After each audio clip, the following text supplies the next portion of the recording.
special, the feeling that I got from that. I think holding hands is like nice, but anything, maybe a hug when you finish a date and you really like it, you can just kind of give each other a hug and yeah. So maybe you can give me a hug later. Sure. Bye-bye.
On behalf of the government and the people of the Democratic Republic of Timor-Leste, I would like to warmly congratulate Arirang TV on its 30th anniversary.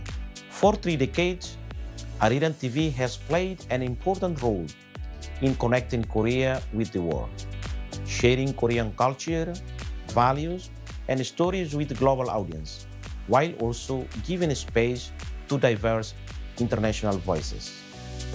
Through its programs, Arirang has helped build understanding, dialogue, and friendship across borders. For Timor-Leste, Arirang TV has been a valuable platform that brings greater visibility to international cooperation and culture exchange. It contributes to mutual understanding between our people and strengthening the spirit of global partnership. As Timor-Leste and the Republic of Korea continue to deepen our friendship, I hope Arirang TV will remain a bridge that connects cultures, promotes peace, and inspires future generations. Once again, congratulations on the 30 years of meaningful broadcasting.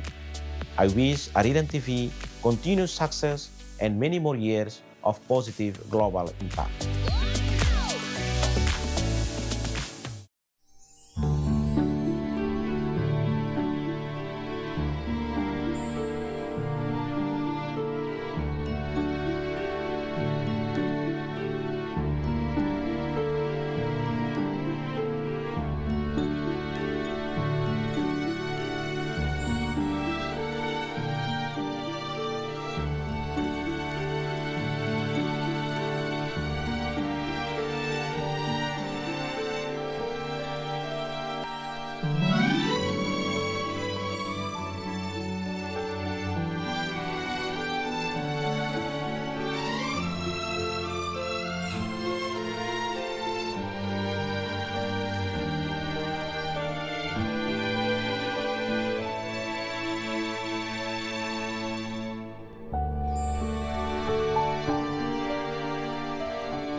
In our headlines on this Friday, April 3rd, here in South Korea, President Lee Jae-myung and French President Emmanuel Macron agreed to elevate bilateral ties to those of a global strategic partnership during their summit engagement here in Seoul earlier in the day.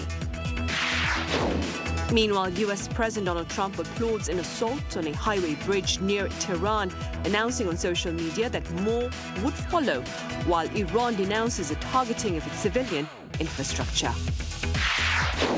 And back here in South Korea, cherry blossoms burst into peak bloom nationwide, including in the capital, Seoul, just ahead of the weekend, much to the delight of those planning outdoor activities. We start with the summit between President Lee Jae-myung and French President Emmanuel Macron here in Seoul earlier on this Friday, as their governments seek to navigate a turbulent geopolitical landscape. Our Blue House correspondent Yoon Jung-min reports. The French first couple was given a red carpet welcome by their South Korean counterparts at the Blue House. President Lee Jae-myung and French President Emmanuel Macron on Friday agreed to upgrade the two countries' ties to a global strategic partnership.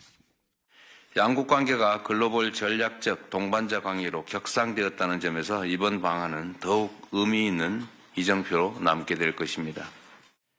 On the occasion of celebrating 140 years of our diplomatic ties, I believe it's a good chance to elevate the partnership between South Korea and France.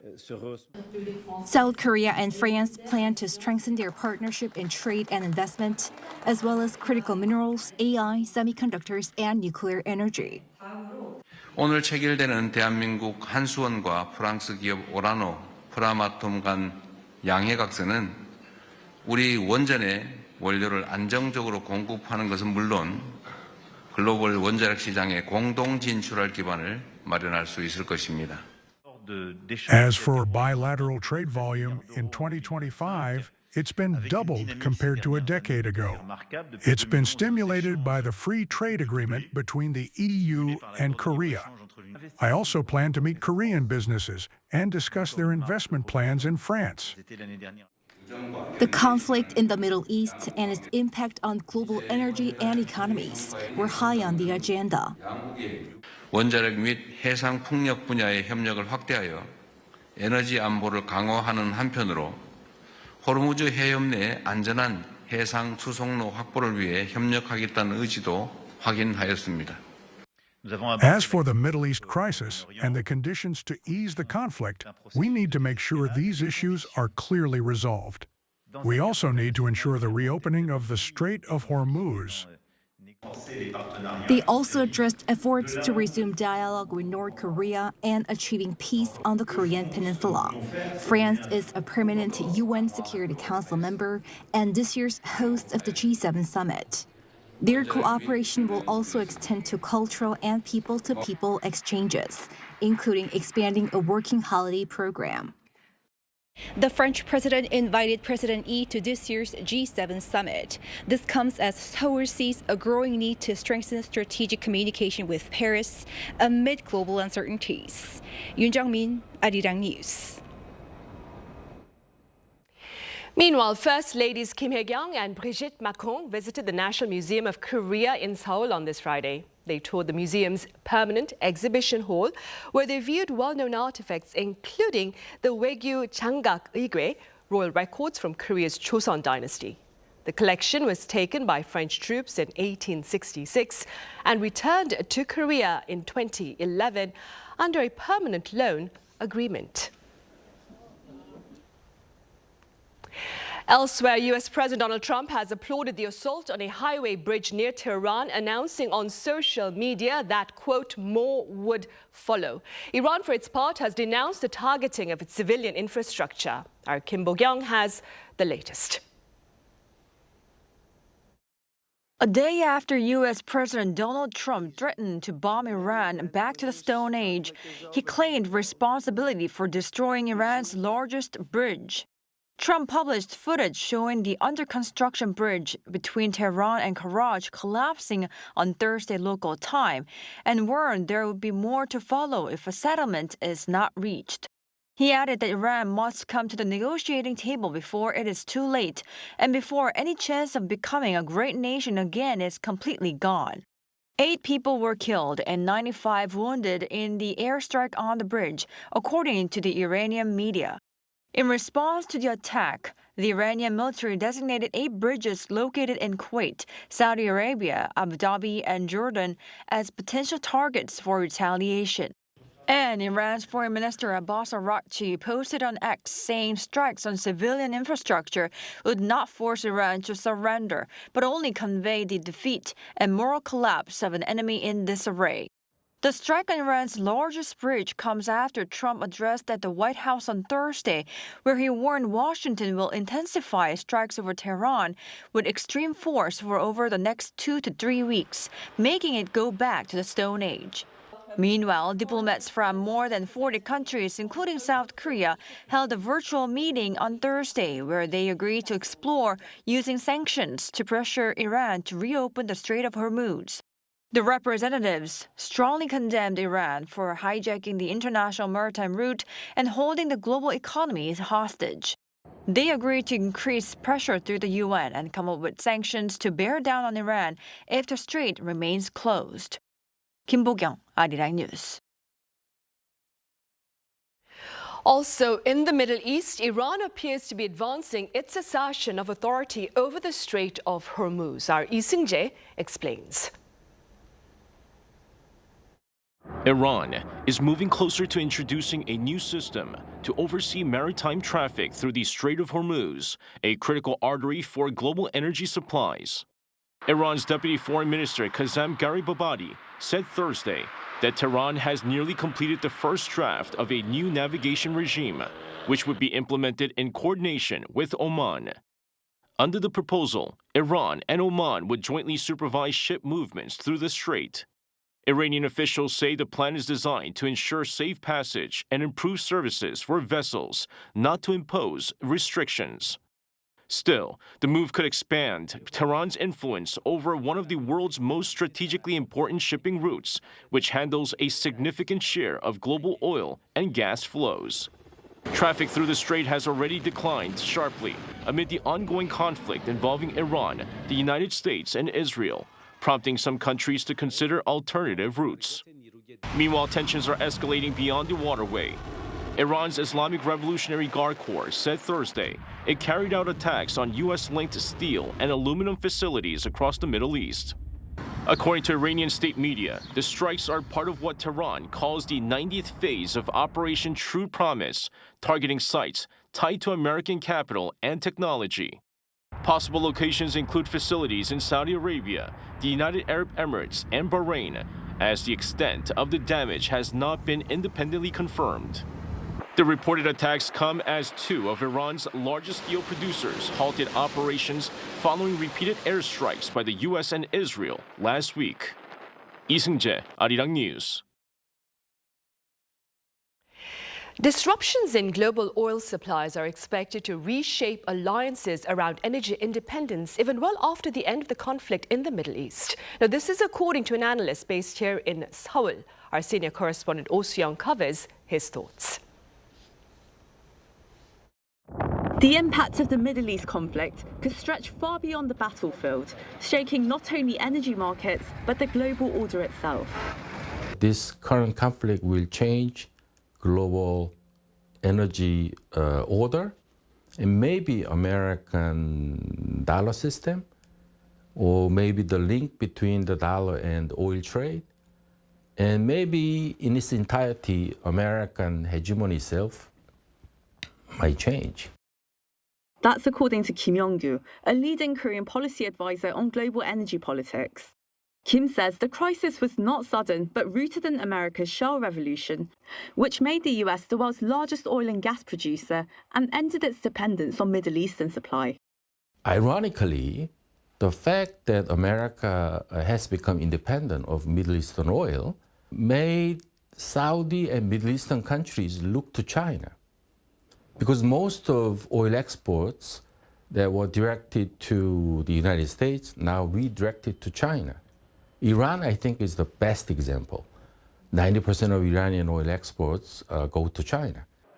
The expert says this posed a direct threat to the petrodollar system, in which oil is priced in dollars, pumping up the American economy and its geopolitical dominance.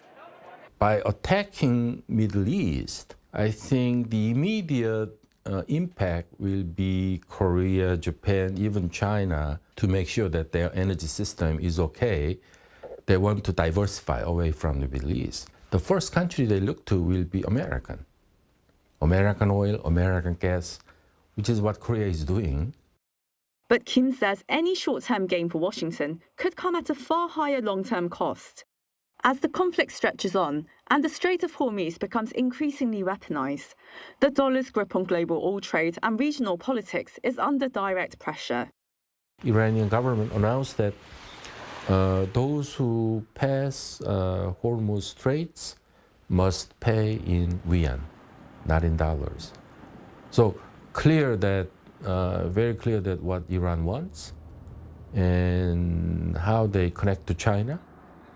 And that's why China trying to broker peaceful negotiation between Iran and Saudi Arabia. With geopolitical fault lines deepening, Kim says the implications for South Korea are stark. Seoul has long been a downstream refiner, relying on major producers for supply, then processing that energy for global markets. But Kim warns that model now looks increasingly vulnerable. Kim says diversification and upstream investment are critically needed, as well as a shift to renewables. As the old energy order begins to fracture, countries like South Korea cannot afford to wait to adapt. Oh Soo-young, Arirang News. And the National Assembly has begun its three-day sessions of interpellation. The first day focuses on diplomacy, politics, national security and unification, with Prime Minister Kim Min-seok and ministers from relevant government departments in attendance.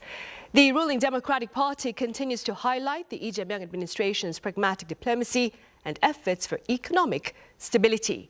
The main opposition People Power Party plans to criticize the government's handling of the Middle East situation while opposing the extra budget proposal as excessive spending and calling for cuts. The remaining sessions are on April 6th and the 13th will focus on the economy and social issues, respectively. South Korea's foreign exchange reserves saw its largest drop in 11 months in March. According to the Bank of Korea, the reserve stood at over $423.6 billion at the end of March, down $3.9 billion from February. Now, this is the largest monthly drop since April 2025, when the reserves plunged nearly $5 billion following the so-called Liberation Day tariffs by the U.S. The latest decline has reportedly been driven by the strong US dollar, which has reduced the dollar value of assets held in other currencies. As of late February, South Korea ranked 12th globally for foreign exchange reserves, down 2 places from January. In other news now, the Trump administration has announced a fresh set of tariffs to coincide with the one-year anniversary of the so-called Liberation Day tariffs, most of which were ruled illegal by the U.S. Supreme Court earlier this year. Our Kim Do-yeon has details. In light of the Liberation Day anniversary on April 2nd, Washington, D.C. time, U.S. President Donald Trump has signed proclamations to impose new types of tariffs. One of them is a flat 25% duty on imported manufactured goods made of more than 15% of their total content from steel, aluminum, and copper for goods arriving in the U.S. after 12:01 a.m. Eastern Standard Time on July 31st. This executive measure directly targets derivative products like washing machines and other home appliances. Before, a 50% duty was applied strictly to the value of the steel, aluminum, and copper components contained within the derivative product. South Korean manufacturers have consistently made up 40% of the market share in the U.S. home appliance sector. There had been ongoing confusion at customs and among businesses, so they have created a more streamlined system. However, this places a heavier burden on exporting countries. While our administrative load may decrease slightly, the overall burden will grow for items facing higher tariff rates.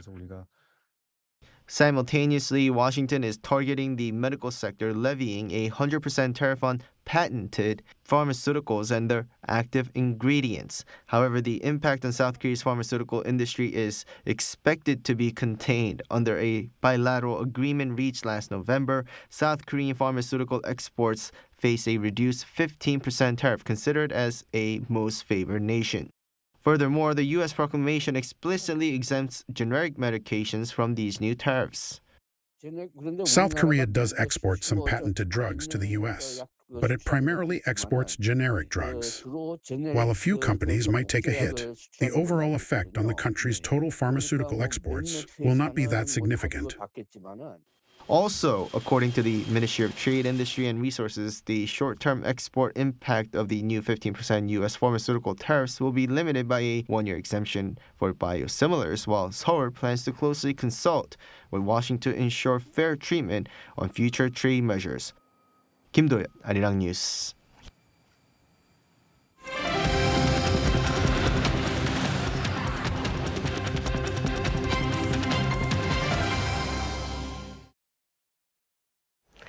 Cherry blossoms have burst into peak bloom nationwide, including here in capital Seoul, just ahead of the weekend. For more on the sights and sounds, I have my colleague Chung Hae-rim standing by live at Yeouido. Hae-rim, it's lovely to have you on. So what's it like there? Good evening, Sunny. I wish you were here to see this. It's a breezy yet lovely scene here on Yeouido. Right at this moment, the cherry blossoms are in full bloom here on the first day of the festival, and there are definitely more crowds here to enjoy it. According to Yeongdeung-pogu office officials, over 340,000 people visited this very spot on Thursday, and that was even before the festival even officially opened. And officials are expecting even higher numbers as we head into the evening. Visitors are seen taking photos and just overall having a great time. Let's hear from some of them. We come here every year, but I took the day off today specifically to spend time with my second child while the oldest is at school. Seeing how much my little one is enjoying the flowers makes it all worth it for us too. Yeah, this is my daughter and my son. Yeah, this is our first time here in Korea. The cherry blossom is so amazing. My friends from my academy and I finally found the time to come out here together. Seeing the flowers like this feels extra special. Right, Hae-rim, for those of us indoors today, can we indulge in those sights this coming weekend? Right, Sunny. So Korea has had exceptionally warm weather at the start of this spring, and because of that, the cherry blossoms have bloomed earlier than expected.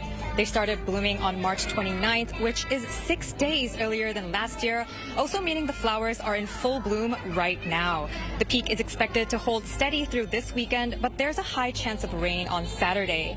The festival runs from Friday through next Tuesday, April 7th. Visitors can not only enjoy the flowers, they can also watch live stage shows and street performances, as well as try Korea's most popular street foods at the food and beverage zone. A tip for those who are planning to visit, traffic is fully restricted on nearby roads until April 8th, so public transport is definitely your best bet. That's all I have at Yeouido. Back to you, Sunny. Have a wonderful weekend. And a great weekend to you as well, my friend. That was our Chung Hae-rim reporting live on the cherry blossoms. Now, moving forward, the National Museum of Korea has been noting a tangible surge in the number of visitors amid the growing popularity of K-culture overseas. And amid the influx, there is talk about introducing an entrance fee to enhance the overall experience. Our culture correspondent Park Konu files this report. A must-visit free tourist destination in Korea? These days, the National Museum of Korea tops the list of many travelers, so much so that they make time to visit within their first few days in the country. I thought it was a good starting point because I could get a whole picture of what I could see afterwards in the whole country. Until closing time, visitors from around the globe make the most of every moment, capturing lasting memories. Where we got to actually flip the pages of the books that they would be using to log the different people, the different items they were using, and being able to interact in that way helped us get that better understanding. It was really Through collaborations with K-pop, the museum is drawing even greater attention. That's evident in its recent collaboration with BTS, as it showcases detailed information about the historic Seongdeok-daewang Divine Bell, where visitors can hear its sound as featured on the group's latest album, along with related merchandise. I think having that as a point of reference to make everyone kind of like come and learn about history and like experience things and be able to like have those tangible interactions with like the exhibits and things, I think that just kind of ties it all together in a bow really nicely. With the surge in foot traffic, the museum has gained global recognition. Due to its popularity, this museum ranked third in annual visitors with over 6.5 million last year. That was followed by the Louvre and the Vatican museums, while surpassing the British Museum. Among them, international visitors exceeded 200,000 for the first time last year, reaching 230,000, around 4% of the total. However, amid efforts to enhance the overall visitor experience and improve content quality, some discussions are underway about possibly introducing an admission fee for the first time in nearly 20 years. Many major museums abroad have adopted paid admission systems. If it means higher quality content can be provided, it could be a better approach. A fee of around 5,000 to 10,000 won would not be overly burdensome. The expert added it could help build a more premium image for the museum, while strengthening its self-sustainability and enhancing the overall appeal of its content. 박건우, Arirang News. And the novel We Do Not Part by Nobel laureate Han Gang recently won the prestigious U.S. National Book Critics Circle Award for fiction. That being said, Arirang's Cho Young-eun reached out to the English translator of this particular novel for her thoughts on the critical acclaim and more.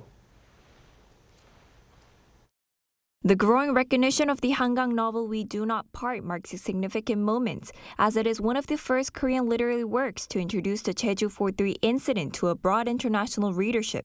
Translator Paige-Ania Morris spoke about the meaning of conveying this history to readers around the world and the significance of the Jeju 4-3 incidents from a translator's perspective.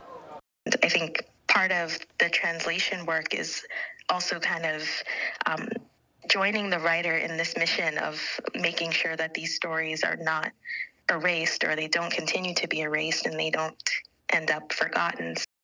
The Jeju 4-3 incident dates back to 1948, when protests against the division of the Korean peninsula were met with a brutal crackdown by military and police forces, resulting in the death of around 30,000 people, more than 10% of Jeju's population at the time. Morris explains that through the novel, American readers have begun to challenge the notion that such events are distant. Seeing that readers are connecting it to their own lives and also just having a lot of empathy for what happened on Jeju, I think it's really powerful, and it speaks to just how connected we all are. She added that translating the story for a global audience presents unique challenges, as many readers may not immediately understand certain terms. She explained that the translation sought to convey certain meanings as clearly as possible, since some terms are often unfamiliar not only to international readers, but even to many Koreans today. At the time that I first encountered any mention of this incident, I was honestly afraid to look further into it and kind of afraid of what I would learn and what I would see. Her process involved extensive archival research, including reviewing video footage and articles mentioned in the novel, in order to vividly bring those scenes to life. Moore says she has been both happy and humbled by the global response to the novel, particularly the positive reception among English-speaking readers. The incredible world of Han Gang's writing, a lot of her writing dealing with these historical moments that would otherwise have been kind of forgotten or swept aside or covered up or kind of limited just to Korean readers. Cho Young-eun, Arirang News.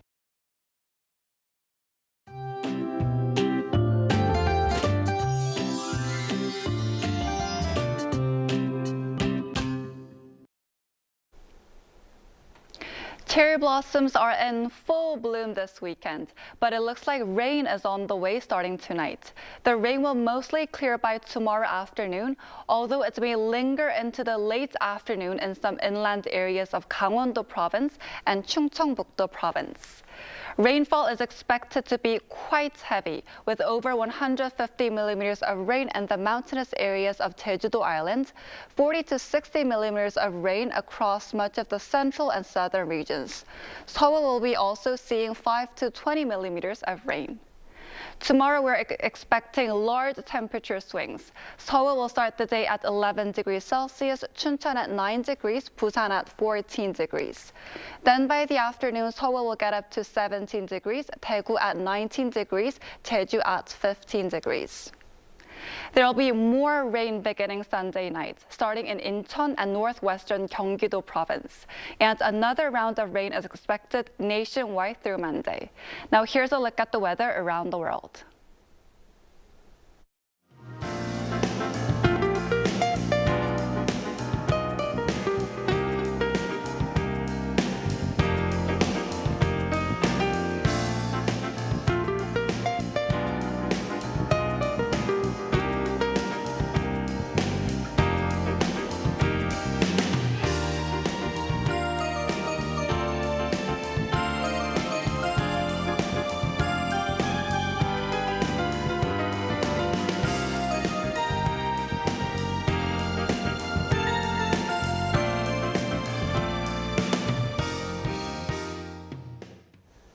Those are the headlines at this hour here in South Korea. As always, thank you for watching.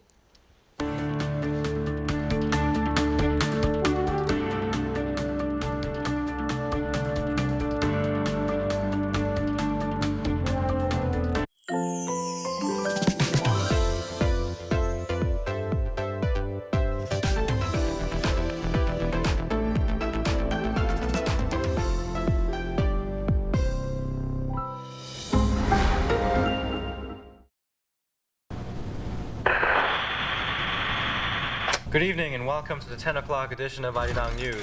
Thanks for joining us on this special day, a day in which Arirang TV first goes on the air. Arirang TV is Korea's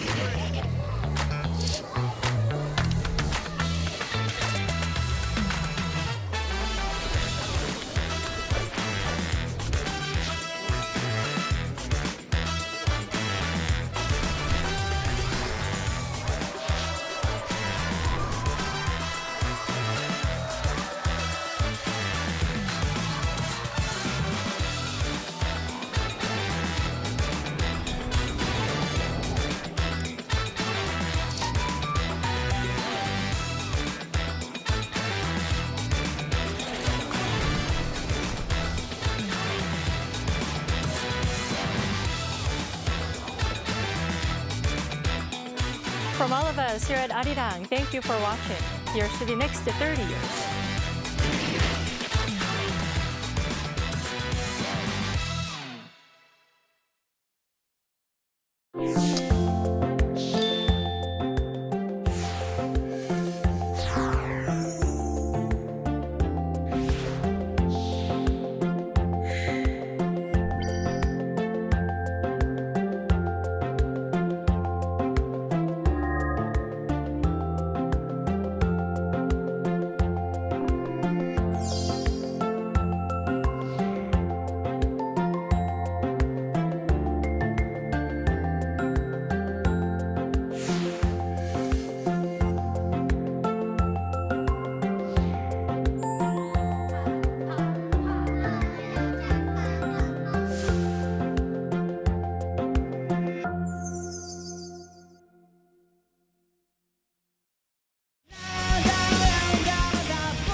세상이 서운가 눅눅해진 고요가 잠을 이룬 나의 밤을 채우면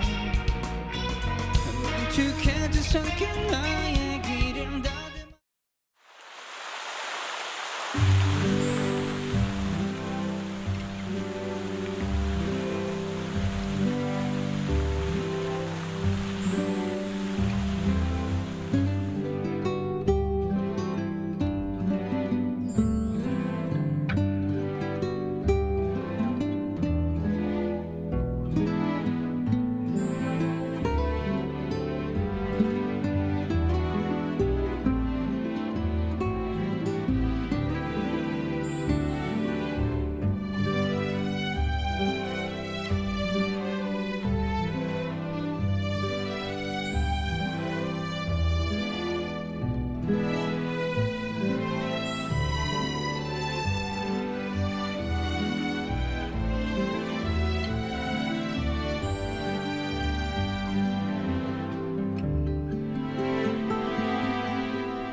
Lee Jae-myung hosts his French counterpart Emmanuel Macron here in Seoul on this Friday for talks that come at a crucial time for both countries as they seek to navigate a turbulent geopolitical environment. With more on Press Perspective today.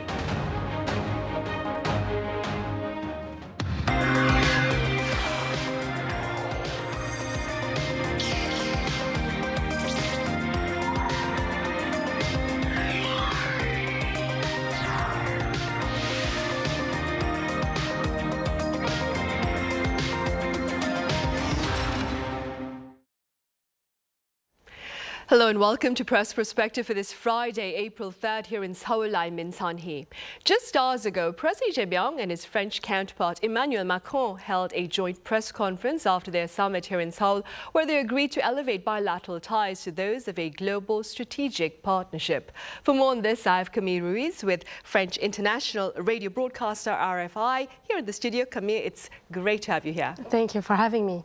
Now, I also have Sébastien Felletti with French daily Le Figaro joining us with the ground line. Sébastien, it's great to have you on. Can you hear me?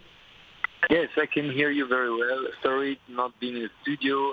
We are currently following the French president's visit in Seoul. We are arriving now in Yeouido, where he's going to deliver a speech after meeting President Lee Jae-myung earlier in the Blue House.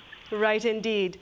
Right, we'll start here in the studio, Sébastien. Just hang on right there. Camille, let's begin very quickly then with the opening remarks by President Lee Jae-myung and French President Emmanuel Macron ahead of their summit earlier this morning.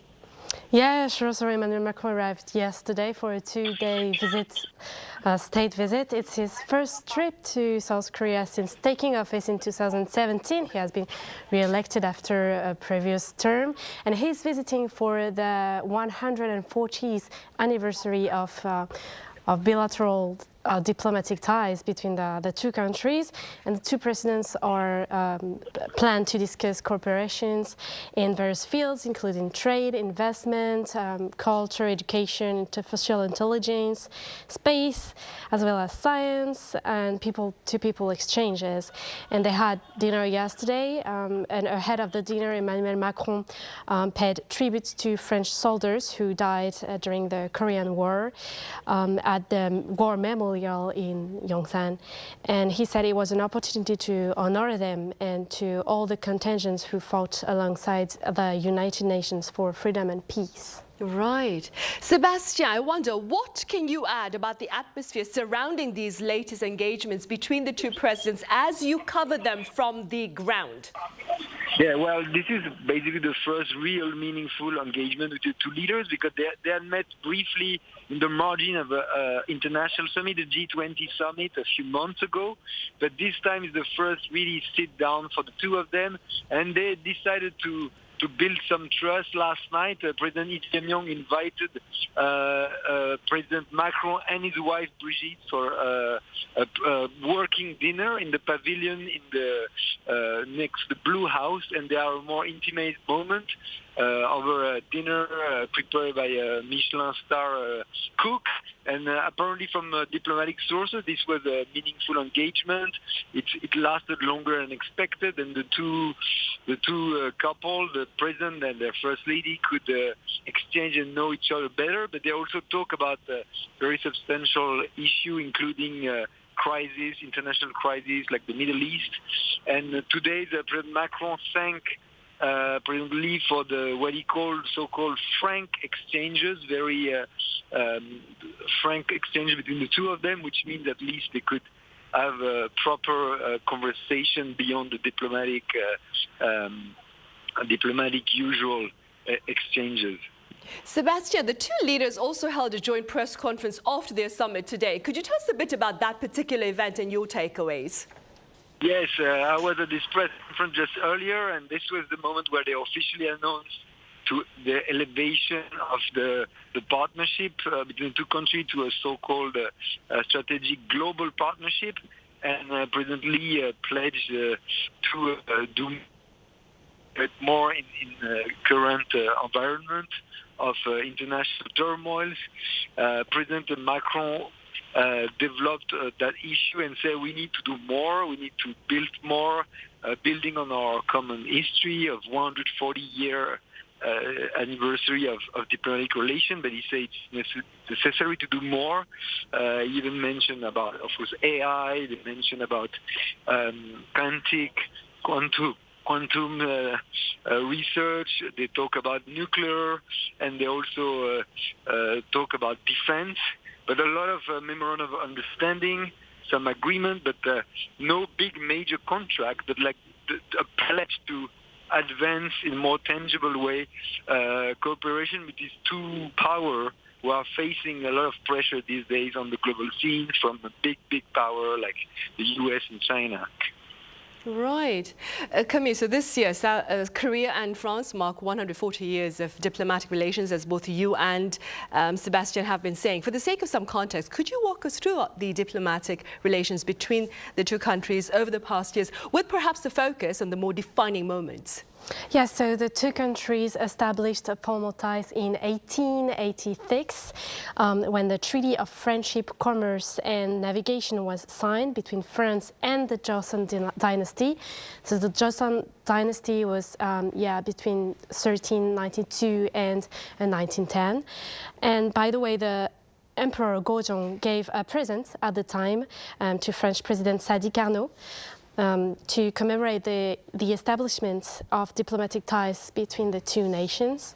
And Lee prepared a gift for Macron this time, an ornamental piece that reinterprets that present.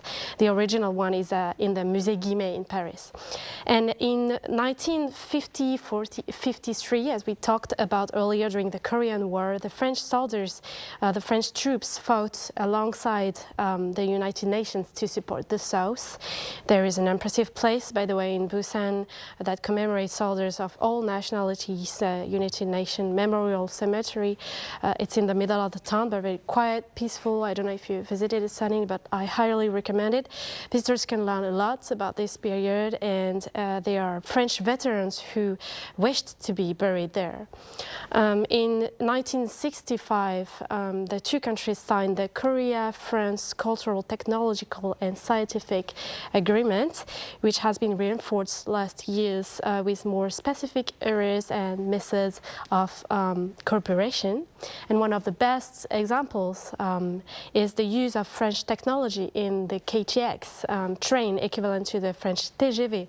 High-speed rails. It entered the life of South Korean population in 2004 and changed it. And of course, there are other defining moments in the France and Korea relations. This is a rough summary, but I guess we don't have really the time for an entire history class. Right, of course. Sebastian, at present, in light of the fresh outbreak of armed conflict in the Middle East and the ongoing Russian aggression against Ukraine, defense discussions, as you mentioned earlier, appear to have become a crucial part of summits among global leaders. What has been shared with regard to these concerns between the two leaders today?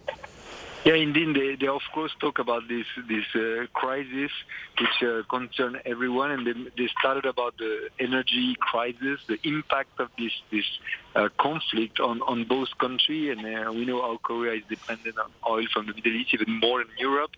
So that was at the core of their conversation, and they both called for a kind of a de-escalation. Of course, they're all facing the pressure from the U.S., from Donald Trump, who's been asking both France and Korea and many other countries to come to secure the Hormuz Strait.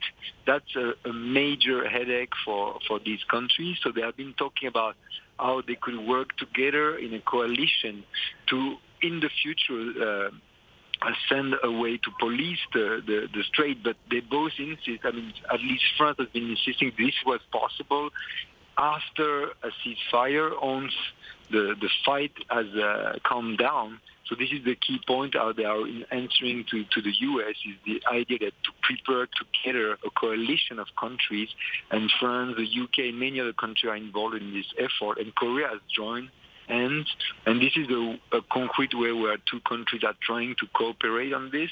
There was even a multilateral meeting yesterday, including more than 30 countries who are trying to find a way to set up this force. But of course, Donald Trump thinks this is too late, this is coming too late, and the tension with the U.S. behind are still there.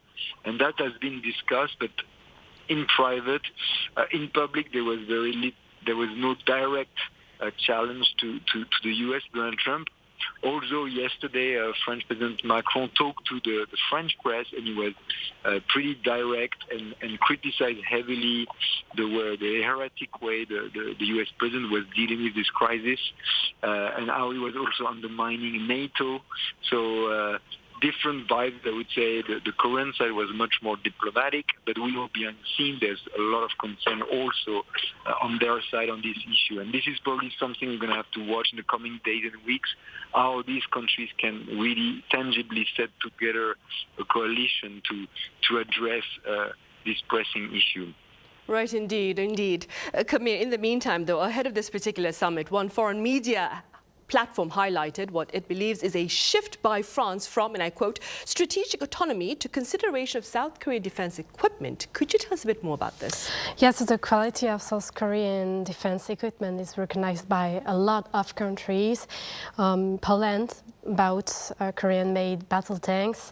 The United States, Philippines, India, Turkey, Saudi Arabia are buying South Korean weapons. And Seoul is targeting the Middle East and the European region for region markets, for defense export sales. And now France also appears interested in a multiple rocket launcher system made by South Korea called Chunmoo. And a piece published by The Economy says that because the Russia-Ukraine war underscored the importance of long-range precision strike capabilities, this system emerged as a practical alternative. Because in 2027, the French rocket launcher systems are scheduled for a full retirement. There will be a gap of at least 3 years in long-range firepower, making the procurement of ready-to-deploy equipment and systems an unavoidable requirement. And according to the article, there are also possibilities to buy from US or Israel's systems, but South Korean one seems to be more practical, and also it will be probably a scandal in France if our country buy from US or Israelis equipment because of the genocide in Gaza. And from what I understand, but I am not a specialist, there is also the matter of delivery timelines for existing European systems and limitations in production's capabilities. So, as you said, it will be a shift from a challenging competitor to potential partner and supplier. Right, good to know, and something to look out for, of course, in the coming months and years. Sebastian, as Camille mentioned earlier, this particular visit to South Korea is French President Emmanuel Macron's first since coming into office back in 2017. What do you suppose makes this particular trip here important for the French president? Well, it is important because indeed it's been more than a decade that no leader can, but I think it's also this visit illustrate that there's a new way for French to look at Korea. I would say that 10 years ago, 15 years ago, Korea was not exactly on the roadmap, on the map of the French strategic thinking. And now there's a rethink about Korea, looking at it, of course, as they recognize it as a soft power in terms of cultural power, but they're also looking, as Camille said, about defense security issue. There is a fresh look at Korea as a potential partner. I mean, President Macron mentioned about the need to develop so-called strategic depth in the face of Ukraine, in the face of the Middle East. It's very important for Europe, for France, security to develop new partnership. And of course, Korea is emerging as a very a strong industrial security manufacturing powerhouse. And so France is now paying attention, and I think that's a new development, because in the past they would not look at Korea as a potential partner in that field. The big question now is how much this is going to translate into reality. The French president today mentioned about building more military exercise together, more so-called strategic intimacy, like to discuss strategic matters together. The big question is for the coming years how this is going to become a reality, or is this just going to be a words?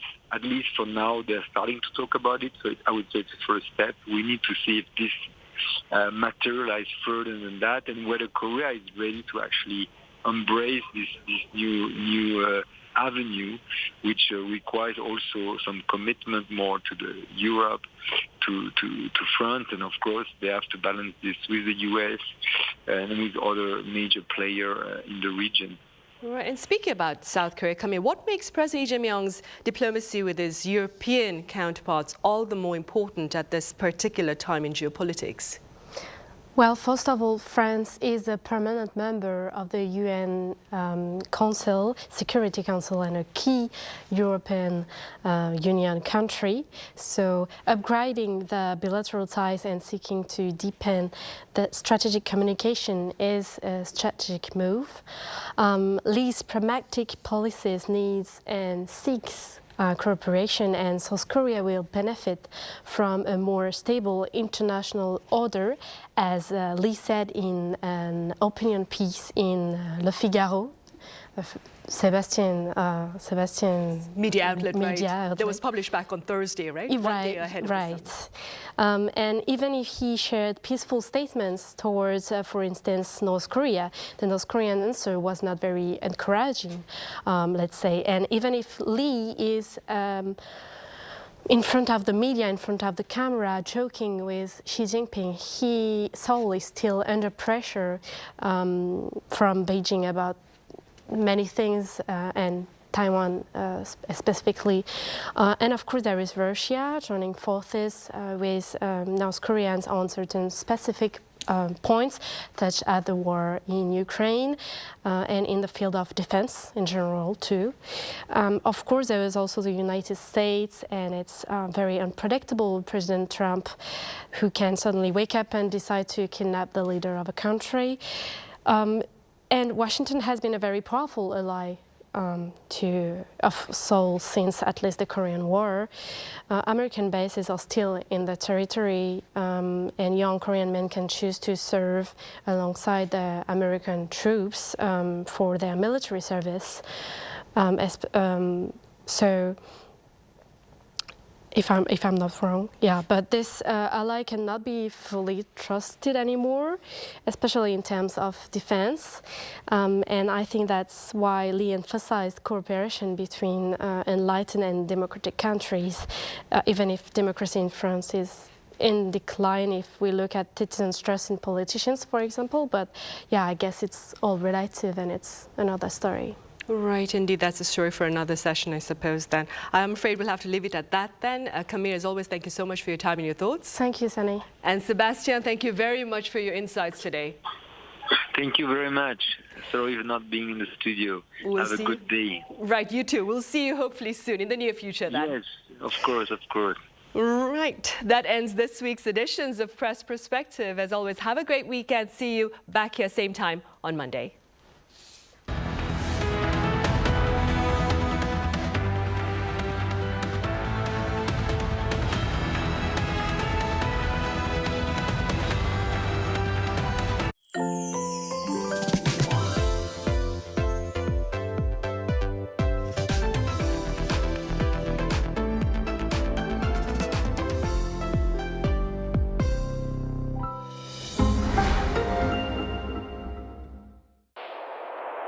The snow is accumulating rapidly. Temperatures are dropping fast, so stay safe out there. Look behind me.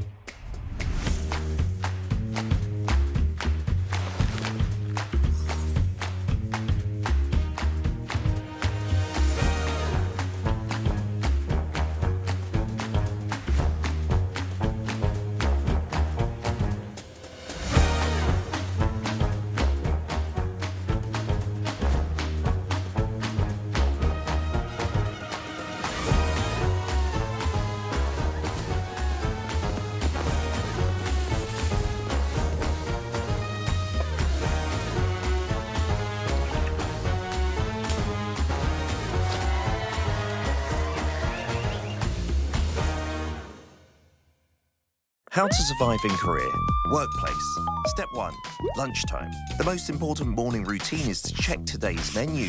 Food is essential for survival. Memorize today's menu. The highlight of office life. Lunchtime. Rice in the bottom left, soup in the bottom right. The top is for the sides. The sauce and the spoon go here. This is the basic layout, but it's a bit odd to switch rice and soup. When you're done, pour the leftovers into the soup bowl. It doesn't look that appetizing, so wait until others are done eating. Step 2. Neng, nep, nenep. These are the most used expressions at work. Choose the most appropriate form. Neng, nep, nenep. Remember that the formal ne can sound a bit stiff. Did you just say yes? Absolutely not acceptable. You want to find the right word for the right occasion. Step 3. Desteria. Desteria is the oasis in the desert. Show them your character. If you're not the diligent type, get a stooky plant. Work is tough. Laugh and the whole world laughs with you. Weep and you weep alone. Stay put like the stooky that survives.